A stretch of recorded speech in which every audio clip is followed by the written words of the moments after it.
September 14, 2014, 6:40 a.m. Los Angeles. The gates of a glass-walled production office in Burbank slide open, but one name isn't on the call sheet. Inside, studio executives hover over a conference table littered with contract drafts and international box office projections. A franchise is about to be reborn, 8-figure back-end deals, multi-film commitments, global press tour mapped out 3 years in advance. But the actor they wanted most has stopped answering calls. Across town in a quiet Brentwood kitchen, that same actor is sitting barefoot at a marble counter, coffee untouched. The phone lights up again. Agent, studio head, publicist. Silence. This wasn't a career in decline, quite the opposite. 3 consecutive box office hits, award nominations stacking up, a face audiences trusted, bankable, reliable, available. And suddenly unavailable. You can almost feel the tension in the air that morning, not explosive, not dramatic, just suspended. Hollywood runs on momentum. You don't pause when the spotlight is warm, you don't disappear when the algorithm favors you. But this A-list actor, at the peak of cultural relevance, declined the role that would become one of the most iconic franchise performances of the decade. It wasn't scandal. It wasn't burnout. It wasn't creative conflict. It was a choice. At the time, it seemed almost invisible, a quiet scheduling conflict, not the right fit, a polite statement released through representatives. But inside the industry, it was something else entirely, a refusal to be absorbed into the machine. The role would go to another actor, hungry, talented, but not yet globally dominant. That casting decision would catapult them into household name status, action figures, streaming dominance, cultural imprint. And the one who said no. They stepped back. Not off the map, just out of the frenzy. Because behind the scenes something had shifted. The scripts felt repetitive, the press cycles felt scripted, the interviews predictable, fame was expanding but creative control was shrinking. The industry rewards presence, but power sometimes comes from absence. You can imagine the internal calculation. If they signed the deal, they would gain global permanence but lose narrative control.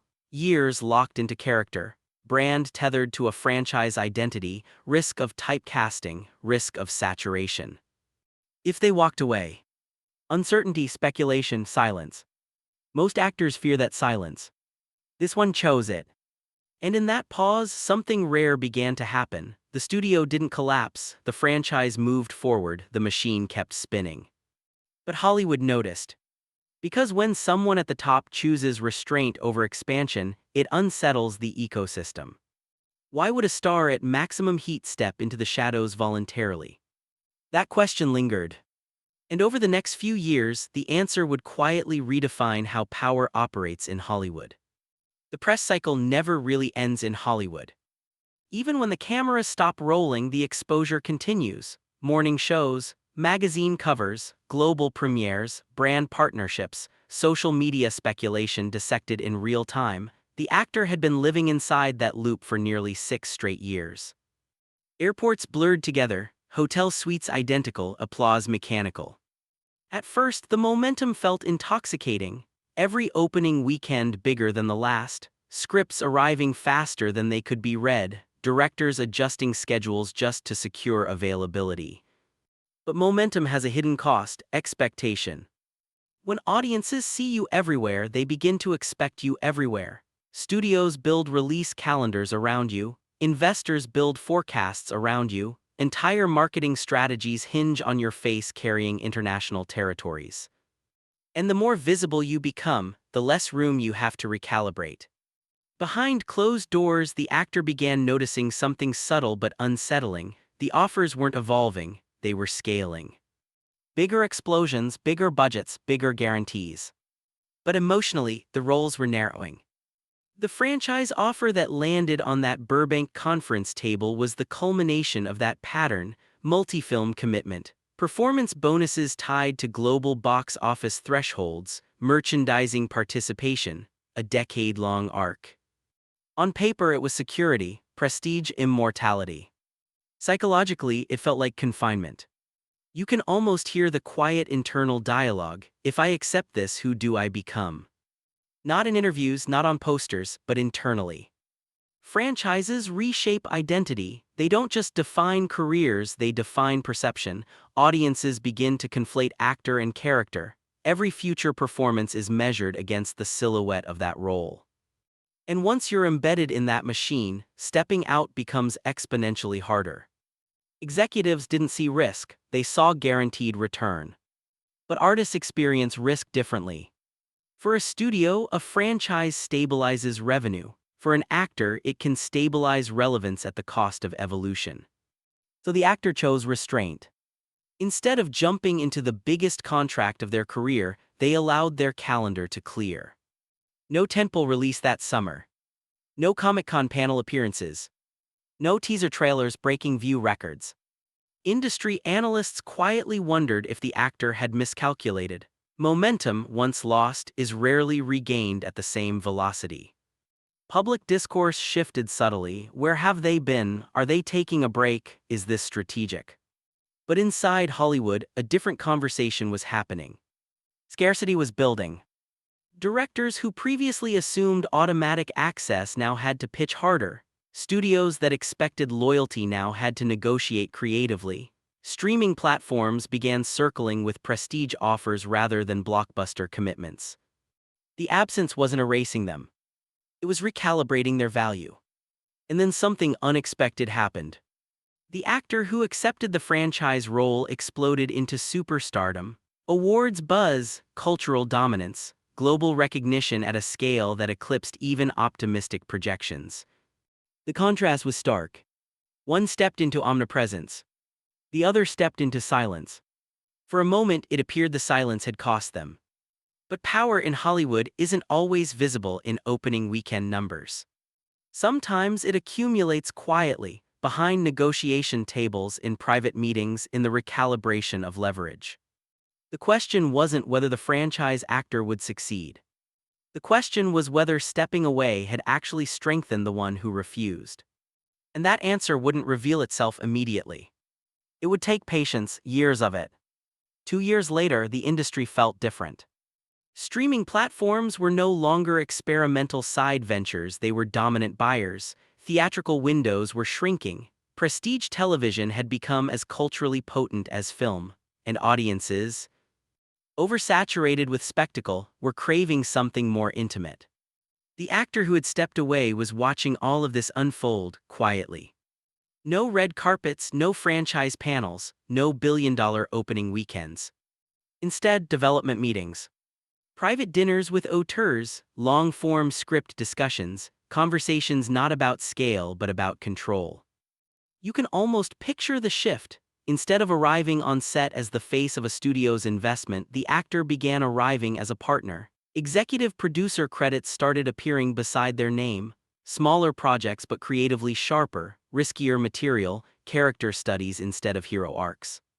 Hollywood had recalibrated around their absence. Scarcity had transformed into leverage. When you're constantly visible, studios assume access. When you become selective, access becomes currency. Directors who once would have hesitated to pitch unconventional stories now saw opportunity. The actor wasn't locked into a 10-year franchise schedule, they were available strategically. And audiences noticed something subtle. The performances felt different. Less polished, more grounded, vulnerable. Instead of carrying the weight of spectacle, they carried emotional nuance. Awards conversations returned, not louder than before but deeper. Respect shifted from bankable star to intentional artist. Meanwhile, the franchise actor was navigating a different kind of pressure. Global press tour, contract extensions, online fandom scrutiny. The character had become larger than the individual, every public appearance tied back to the role that defined them. It wasn't negative, it was monumental. But monumentality has gravity. One actor was orbiting a franchise. The other was constructing autonomy. Inside studio boardrooms, executives began referencing the pause differently. What once looked like a risky withdrawal now appeared prescient. Because the marketplace had changed. Franchises were still powerful, but volatility had increased. Audience fatigue was real. Streaming metrics reshaped definitions of success. Creative control became a competitive advantage. And the actor who stepped away, they weren't scrambling to adapt. They had already slowed down. There's a psychological phenomenon at play here. When you remove yourself from constant validation cycles, you regain clarity. The need to prove dissolves, decision-making sharpens. Instead of chasing scale, the actor began curating impact. One limited series. One carefully selected film. One collaboration with a director known for intensity rather than spectacle. The results weren't explosive. They were enduring. Critics began using a different language, mature, controlled, strategic. The narrative around them had shifted from dominance to discernment. And something else happened, something harder to quantify. Younger actors began citing them not just as inspiration for success, but as inspiration for restraint. In an industry obsessed with constant visibility, they had demonstrated that stepping back doesn't erase relevance, it can refine it. But refinement comes with risk. Because the longer you operate outside the machine, the harder it becomes to re-enter if you choose to. So the question loomed quietly. Had they permanently shifted lanes? Or were they building towards something even larger, on their own terms? 5 years after that unanswered phone call, the balance of power had tilted. Not loudly, not dramatically, but unmistakably. The actor who once seemed to retreat was now walking into rooms differently, fewer public appearances but more closed-door influence. Projects weren't being offered to them anymore. They were being built around them. There's a difference. In Hollywood, real authority isn't who gets cast, it's who gets to initiate. And after years of strategic restraint, this actor had something more valuable than momentum: trust. Not the surface-level trust of audiences who buy tickets, but the deeper trust of financiers who back vision. Studios had watched what happened when they said no to the franchise. They had watched the industry shift. They had watched the actor choose scripts that aged well instead of exploding fast. Consistency in taste became a brand. You can almost see the evolution in posture. Interviews became rarer but sharper. They weren't promoting 5 projects a year anymore. They were speaking when it mattered, and when they did, people leaned in. Because absence creates contrast. Meanwhile, the franchise actor, now globally synonymous with their role, was navigating sequel negotiations, scheduling conflicts, creative debates about character arcs. The machine that elevated them now required constant fueling. Again, not failure, not downfall. Just gravity. The original actor had sidestepped that gravity entirely. And here, where the industry psychology becomes fascinating. Hollywood rewards availability in the short term, but it respects selectivity in the long term. When you are always accessible, you are valuable. When you are intentionally scarce, you become powerful. Producers began approaching them not with scripts but with equity offers, profit participation, creative input on casting, development deals that extended beyond acting. The pause had shifted their identity from performer to architect. And culturally, something subtle had changed too. Audiences didn't feel fatigued by their presence. There was no oversaturation backlash, no online discourse about too much exposure. When they appeared on screen, it felt intentional. Fresh. There's a psychological principle at play called perceived rarity bias. We value what is less available. Attention sharpens around scarcity. Without ever announcing a reinvention, they had engineered one. But reinvention doesn't mean immunity. There was still a lingering question echoing beneath the surface. What if they had taken the franchise role? Would their legacy feel bigger or smaller? Because legacy in Hollywood is complicated. It's measured in awards, yes, in box office numbers certainly, but also in cultural imprint. The franchise actor's image was immortalized in merchandise, memes, theme park attractions. The one who paused, their imprint was quieter, harder to commercialize, more layered. And that difference would define how each of them would be remembered. But the story doesn't end with comparison. It ends with something more revealing. Because years after stepping away, the actor was offered another franchise opportunity. Different studio, different tone, same scale. This time the call didn't go unanswered. March 3, 2022, 9:12 p.m. A private screening room in West Hollywood. The lights dim, no press, No studio banners, just a handful of producers, a director known for reshaping genres, and the actor who once chose silence over scale. On the screen plays a proof-of-concept reel, not a traditional franchise pitch. Not a template sequel, something darker, character-driven, finite. When the lights come back up, there's no immediate answer. But this time the silence feels different. Years earlier, silence meant distance, protection, withdrawal. Now it means evaluation. Because the landscape has changed again, audiences are more fragmented, franchises compete with streaming empires, the definition of iconic has evolved. And so has the actor. This new offer isn't about embedding into a decade-long machine.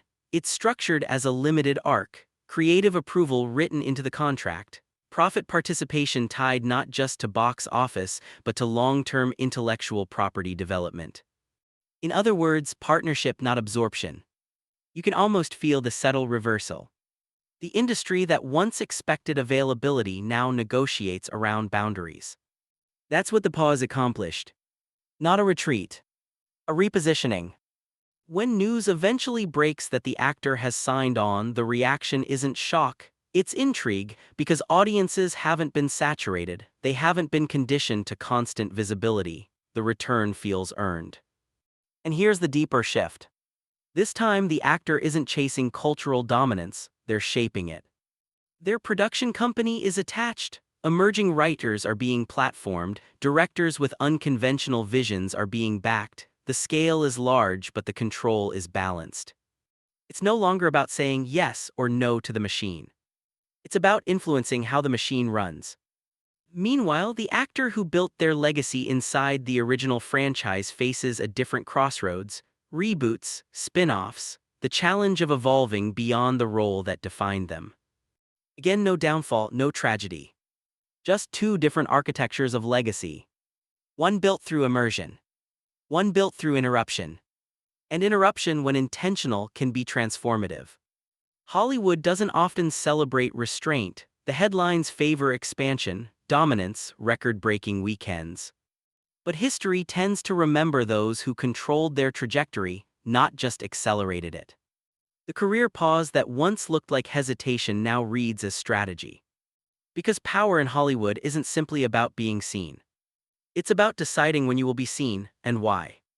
In the end, that unanswered phone call in 2014 wasn't a missed opportunity. It was a line in the sand.